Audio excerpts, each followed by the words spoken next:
At least 11 Americans are dead. Others are still missing as the fighting intensifies between Israeli forces and Hamas. Now, Hamas is the Islamic militant group that controls Gaza. On Saturday morning, it conducted a surprise attack. Hundreds of rockets were fired towards southern and central Israel. A few hours later, Israeli jet fighters launched retaliatory strikes on Gaza. More than 1,000 Israeli and Palestinian people are now dead.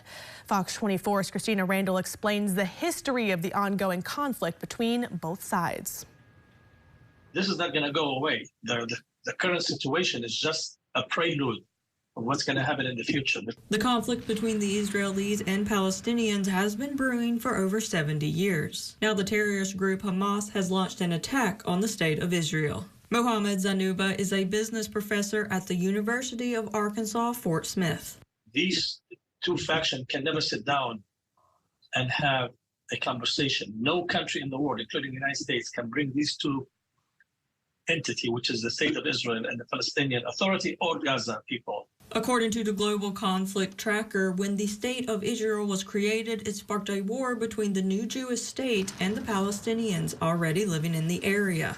The war resulted in an Israeli victory but displaced more than 700,000 Palestinians. The territory was divided into three parts: Israel, the West Bank, and the Gaza Strip, both of which are under Palestinian control. The Gaza Strip is only 140 square miles with a population of 2 million. You're talking about a very powerful country who's having a conflict with, not even a country, it's having a conflict with about 3 million people that are sandwiched between them and Egypt. Just one day after Hamas attacked and stormed southern Israeli cities across the border of the Gaza Strip, the Israeli cabinet formally declared war against Hamas. Nobody is saying that Israel is 100% wrong.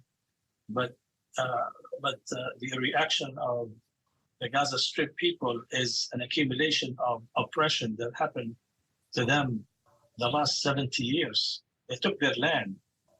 They evicted them from their lands by force. Zanuba says Israel is in complete control of the West Bank and is trapping the people who live in the Gaza Strip. He says this attack was inevitable and suspects the war will not end soon.